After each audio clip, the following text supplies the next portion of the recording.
I took up golf recently. I thought, I'd never play this game. Old man's game, never do it, but my kids play, so I want to play with them. So I go out, and I do really well. I go out on this one day, and I out-power by my instructor. I'm feeling really proud. The next day, I'm not feeling so proud. I keep putting the ball in the water again. I'm so frustrated. Put down another one, put down another one. I don't care. I don't care what my score is. Let's do it. And finally, I was getting frustrated. He's going things like, ain't it a bitch? This is golf. And I'm going, bull. I said, you're a terrible instructor. I said, because I should at least be consistent at whatever shitty level I can achieve. I said, I know I'm not Tiger Woods, but I should be able to be consistent, and you're just telling me it's difficult. Telling me it's difficult is not helping. Tell me what to do. He said, well, actually, you're only a little bit off. I said, could have fooled me. He said, no, you're about a millimeter or two off. I said, you're joking. He said, no, watch this. He said, I didn't teach you this yet. He said, when you approach the ball like this, he said, if you change the angle that you're attacking this just 1 or 2 millimeters, in the very beginning, do you see how that changes the arc? This one, instead of being on the green, by 1 millimeter, now you're in the water. 1 millimeter over here, you're in the sand. And he said, and also you're hitting the ground by 1 millimeter sometimes. You're not stroking it, just 1 millimeter. I thought, what a great belief system that when all hell's breaking loose and nothing's working, that you're only 1 millimeter off. Because most people think it's impossible, so they give up. Isn't that true? And in real life, it's true. So 2 days later, I'm going to see one of my clients. I do a lot of coaching, and I have a man who's the top plastic surgeon in the world. He's going through some tough times in aspects of his life. But this is a guy that gets paid by Sultan of Brunei $1 million to fly over and do 3 people's faces. He is the #1 plastic surgeon in the world. He can make anyone who's ugly look spectacularly beautiful. He showed me pictures of a woman who's 84 years old. He made her look 40 and gorgeous, no exaggeration. But you know what? I'm waiting for him in his office, and he's still in surgery. So he's got a new book he's creating to teach other surgeons around the world. And I'm going through it, and it's got pictures of, you know, the top 100 supposedly most beautiful women in the world's faces. And then men. I wasn't paying attention to that one. I just kept turning the pages, right? But I noticed something. He's got all these measurements. And he has mathematically calculated what it takes to make someone look gorgeous, man or woman. And it's a few millimeters. Interesting. For example, on a woman, the distance between the top part of your lip and your nose, this little distance, the measurement of that, if you're beautiful, gorgeous, is the same size as your eye. If it's 1 millimeter more, you have an average face. If it's 2 millimeters more, you are butt ugly. Okay. The difference between butt ugly and gorgeous is 2 millimeters. He's got about a dozen of these little 1 or 2 millimeter changes he makes, and it's a different person. It is unbelievable. So a very powerful belief to leave today with would be, nothing's working, I'm 1 millimeter away. What little thing got to change, and when I do, it changes everything. Because I'm heading this direction, I make this little shift. You take that out an hour from now, a day from now, a week from now, a month from now, you have a totally different destination from that direction.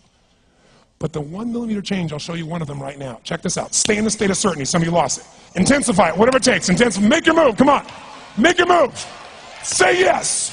Say yes. Say yes. Say yes. Now feel that in your body. Don't let go of it. Now watch. Here's the difference between being certain and being uncertain. Did you see that? Certain, uncertain. See if you can find that little spot between the two, where you drop just a little bit of your chest, and you feel it drop, and come back up, and drop it.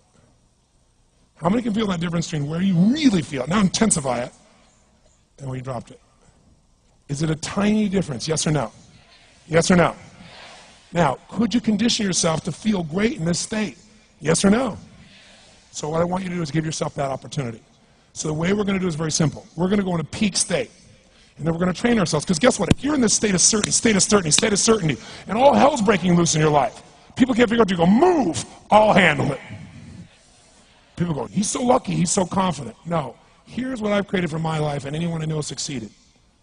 I'm a 17-year-old kid from Azusa, California, with no real education other than self-education, with no background, with parents that did their best, all of them, with no money, but I did one thing. I love people, and I had an enormous demand I made upon myself, and I sculpted my mind and my emotions to get me to do whatever it would take to achieve and to contribute. But to do that, I did it by using my body and changing my focus. I did it by putting myself in a peak physiology and using what I call incantations.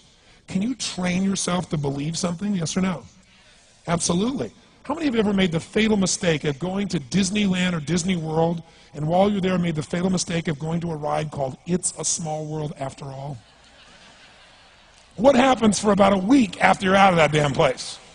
You're still singing this thing in your head in 24 languages, right?